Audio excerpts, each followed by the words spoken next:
I married Daniel after a whirlwind year of dating. He was kind, successful, and everything I thought I needed after a long stretch of loneliness. He had a son, Ethan, from his previous marriage, a quiet, respectful young man of 22. At first, I kept a safe distance, unsure of my role. But Ethan, always polite and composed, made the transition easier. He never called me Mom, nor did I expect it. We existed peacefully, often sharing small talks about movies, books, or his college work. It was easy, natural, and comfortable. Daniel worked a lot. He was a good man, but his life revolved around deals, meetings, and his phone. Our dinner conversations were brief, often interrupted. I didn't blame him. I had agreed to this lifestyle. Still, I found myself spending more time with Ethan. At first, it was harmless. I'd cook dinner, and he'd help set the table. We'd chat, laugh.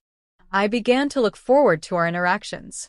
He made me feel seen in a way Daniel hadn't for months. It was emotional, nothing more, or so I told myself. One afternoon, I twisted my ankle while gardening. Daniel was away on a business trip. Ethan helped me inside, brought me ice, sat with me. He listened when I vented about the pain, not just physical but the kind that builds up when you feel alone next to someone you love. He didn't say much, just nodded, his eyes understanding. That night, I felt guilty for even noticing how comforting his presence was. But I couldn't help it. His presence was becoming more than background noise. There was a subtle shift between us after that. When our eyes met, they held a little longer. When he laughed at my jokes, it felt too genuine, too intimate. I told myself I was imagining things. Still, I paid attention. I noticed how he looked when he walked into the room. I noticed how my heart beat a little faster when he smiled. I hated that I noticed, but I did. One evening, as we watched a movie while Daniel worked late, Ethan reached for the popcorn bowl just as I did. Our hands touched. It should have been nothing, but it lingered. He looked at me, not with shock, but with awareness. I pulled my hand back quickly, making some joke to ease the tension. He smiled, but it didn't reach his eyes. Something had shifted. I couldn't sleep that night. I stared at the ceiling, playing the moment over and over. Why did it feel so charged? A few days later, Daniel announced he'd be out of town for 3 nights. I nodded, hiding my unease. Ethan offered to cook dinner that evening, joking that I deserved a break. I laughed and agreed, trying to ignore the nervousness curling in my stomach.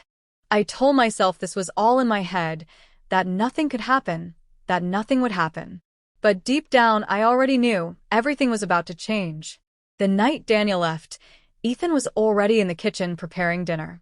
I tried to focus on something else, anything else, but the smell of roasted herbs and the sound of music playing low in the background drew me in. When I entered, he smiled, calm, confident. We sat down to eat, and the conversation flowed effortlessly. He asked about my childhood, my favorite books, what made me happiest lately. I answered carefully at first, but his warmth was disarming. It didn't feel like a conversation with a stepson. It felt like someone genuinely interested in who I was. We laughed more than we should have. The wine helped, but even without it, the atmosphere was softer than usual. After dinner, we moved to the living room, still talking. He asked how I really felt about being part of this family. I hesitated, then admitted that sometimes I felt like an outsider, especially with Daniel always gone.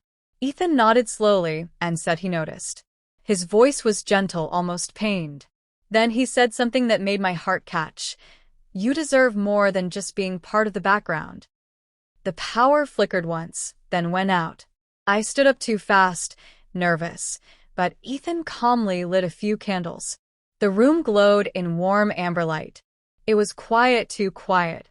I turned to thank him, but his eyes locked onto mine. Not demanding, not forceful, just still and present. I should have looked away. I didn't. My heart raced. I could hear it louder than the silence. He took a slow step forward, then stopped. He didn't touch me, but the space between us felt like a whisper away from something irreversible. He spoke softly. I've tried to ignore it, but I can't anymore. There's something here. I know you feel it too. My throat tightened. I opened my mouth, but nothing came out.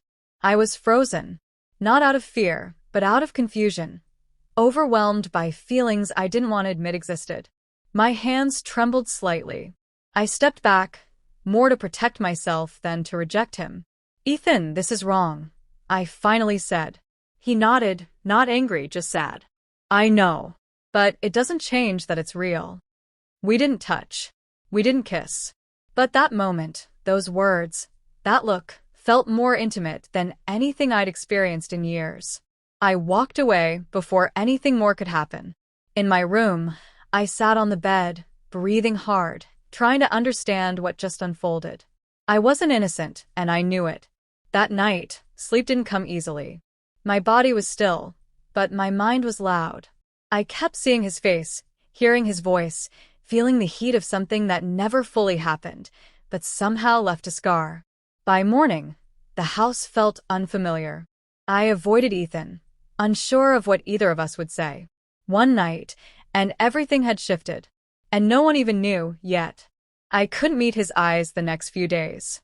Every time I heard his footsteps, I felt exposed. I busied myself with chores, errands, anything to avoid being alone with him again.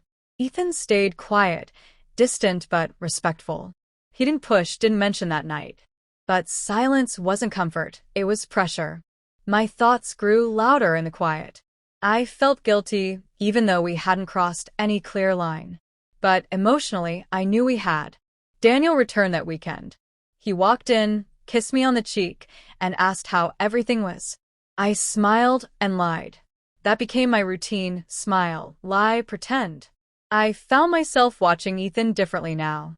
Every nod, every movement, every glance carried a weight.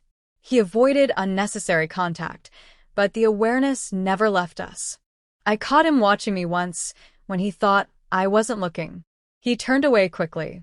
We were both caught in something we didn't ask for, but neither of us had the strength to undo. Guilt crept into everything. Daniel's voice grated at times, even when he was being kind. I compared his distance to Ethan's attentiveness. I hated myself for that. But at night, I kept replaying Ethan's words. I didn't want to, but they echoed anyway. I missed the way he listened, the way he looked at me like I mattered. And then I hated myself for missing it. Days blurred. Then, on a quiet afternoon, Ethan knocked on my door. His voice was soft. He wanted to talk. I hesitated, then let him in. He didn't sit. He looked tired, conflicted. "I've decided to move out," he said. "I can't stay here pretending nothing happened. I need space, and I think you do too." My chest tightened. I wanted to say no, to ask him to stay, to say something meaningful, but the words caught in my throat. "If that's what you need," I whispered. He nodded. His eyes didn't leave mine. He left the next morning. Daniel assumed it was a sudden need for independence. I nodded, said Ethan had been talking about it for a while. Another lie. I was getting good at that. But peace didn't return. If anything, the silence was louder. I kept imagining how Ethan was doing, where he was if he thought about me. I deleted his messages, avoided his name, but memories aren't as easy to erase. Daniel noticed my restlessness. One evening, he asked if something was wrong. I smiled and said no. Then, weeks later, Daniel found something. A letter. Ethan had written it and left it in the drawer of his old desk. I hadn't known. I came home to Daniel holding it, his face unreadable. He didn't yell. He didn't accuse. He just looked at me and said, "So this is what was going on?" The letter wasn't explicit. Ethan had been careful, but it was enough. Enough to confirm what Daniel must have suspected for a while. I didn't deny it. I couldn't. And just like that, the fracture that had been forming finally broke open. The confrontation was brief, but the damage was done. Daniel didn't shout, didn't accuse. He just looked at me, his expression cold and distant. The letter was all he needed to see, all the proof he thought he needed to confirm his suspicions. I stood there, stunned, unsure of what to say. The silence between us stretched until it became unbearable. Finally, Daniel spoke in a voice that was barely above a whisper. "I trusted you." There was nothing to say in response. No defense, no excuses. I could have told him the truth, that I had never intended for things to get out of hand, that it had just happened in a moment of weakness, that I had always thought of Ethan as family. But nothing would change what had already occurred. The emotional betrayal was already in the air between us, thick and suffocating. Daniel didn't say much after that. He left the house the next morning, saying he needed space to think. And just like that, everything changed. The house, once filled with quiet but comforting familiarity, now felt like a tomb. The walls closed in on me, and the guilt gnawed at my insides every time I moved, every time I breathed. I wanted to call Daniel, to apologize, to fix it somehow. But I knew there was no way back from this. Ethan never returned. I tried to reach out to him, but he never answered. I told myself it was for the best, that he needed to move on. I had pushed him away, after all. But deep down, I knew I was the one who needed to heal. I hadn't just lost Daniel, I had lost myself in a moment of confusion and vulnerability.